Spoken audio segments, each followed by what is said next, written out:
So what is up, everyone? The 25th Genius is back with another Webtoon review. This time we're going to review I'm the Grim Reaper chapter 29, hopefully that's right, of this amazing series. And let me tell you, season 2 has already been starting off with a bang, and I'm really looking for more things to come within this amazing Webtoon series. But before that, if you like this video and what I do, make sure you leave a like and a subscribe. Also, there's a Discord if you want to join that. I'll leave all of that down in the description below. But honestly, make sure you leave a like and subscribe to your fellow content creators for Webtoons, because it really helps them out a lot. And with that being said, let's get into the video. So we're going to talk about I'm the Grim Reaper in the latest chapter. So what happened? We basically find out a lot about Chase's past, which I want to get to a little bit later, because there's something else I really want to talk about. And I really love I'm the Grim Reaper and its theme of sin. I love it. It's genius. It brings up a topic that we've grew up learning, and it's kind of defined, but I really love webtoons like this that really kind of break that moral rule that you've grown up with, and definitely sin is one of them. You know, sin in this series is being portrayed as so black and white. Person A did this, they are sin. However, Chase says something that was very interesting, and he says that it is funny that God deems my actions as sinful. And he says that because the person, there in this webtoon, there are just a lot of sick people, and that's what's great about it. It's just sick, and there are a lot of sick and twisted people who really shouldn't live on this world. However, there are also people who were influenced by other factors to create the sins that created. And I always bring up the mother that we met earlier in the chapters, because she was just a product of people really putting pressure on her, which made her go insane, which made her murder.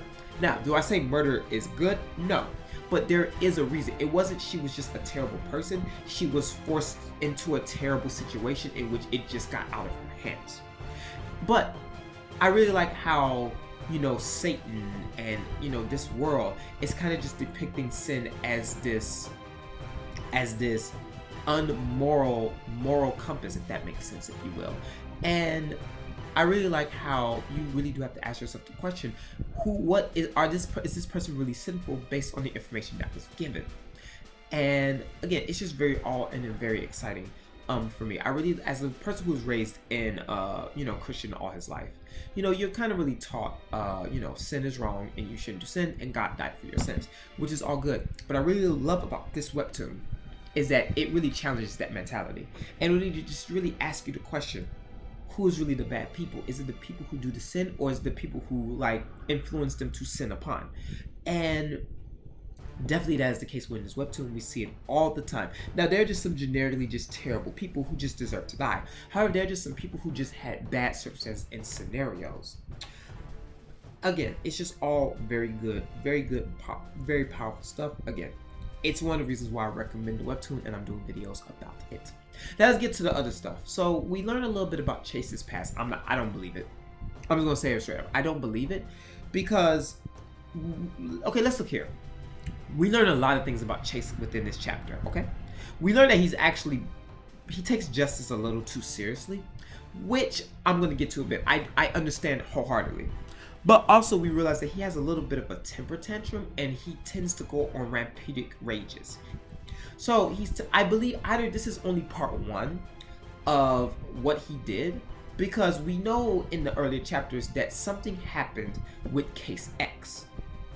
So is really his sin really from this? Or I feel like that Chase is just Chase just has other things that he's just not telling.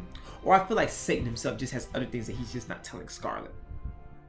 People are hiding secrets, and that's kind of, but here's the thing about I'm the Grim Reaper, in which it's very weaker than that of Unordinary, because Unordinary's whole thing is the suspense factor thereof.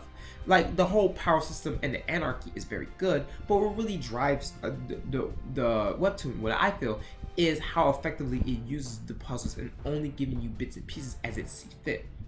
With I'm the Grim Reaper, the content is so strong and aggressive and vulgar that only doing that kind of is a little weaker and mitigated, especially if those facts are just not true.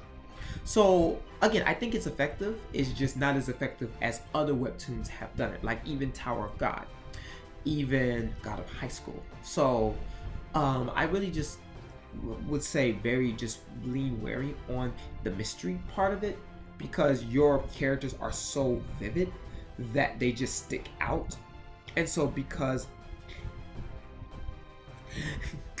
and I just want you to see that at the net, you know, it's just a really slippery slope to do. So that's all I'm trying to say here. Now, we do learn a little bit about what triggered Chase, and I'm with Chase and then I'm not. Murder is wrong, no matter how much you put a reason for it, and that human beings should not murder each other. However, I do understand, as being a detective, in which you see a lot of sick, twisted people, and you know, it kind of drives with your psyche, especially good-for-nothing people that really just, you know, just shouldn't live in the first place. So let's talk about what happened in Chase's past. So Chase was interrogating this father who slit the throat of their mother and was threatening to kill the kids unless they pardoned for the murder of the wife. So Chase interrogates him, and he says that he thinks that he's lying. And I like the criminal, because the criminal's just like, I mean, they're really going to die.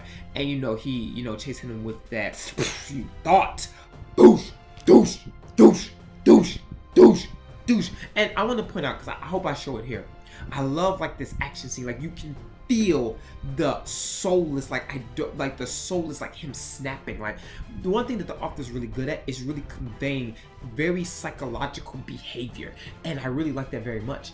And you can just see him snapping, like, as he's just repeatedly just shooting. You just see like he's just snapped, like he does not take this very well. But I think there are more factors that triggered him to get his sin mark other than just this. I think this is just the surface. The devil is not telling us everything, and the devil is the main antagonist of this story, because there are many things that he's just not revealing to us about this. Because again, I go back to the lady who stole. She mentioned the red spades. So was she really stealing something to put her in hell, or was there something else that he's just not revealing because he has ulterior motives? I just think there are ulterior motives being played here, but again, it was just awesome. We learned a little bit about Chase, and we learned the one thing about Chase: don't meet him in a dark alley, and do not be a criminal, because you will probably lose your life quicker than... I'm not even gonna say that joke. Alright, with that being said, that is the end of my video. I hope that you're enjoying this amazing series as much as I am. I thank you for watching this video. I enjoy making it. I'll see you next time.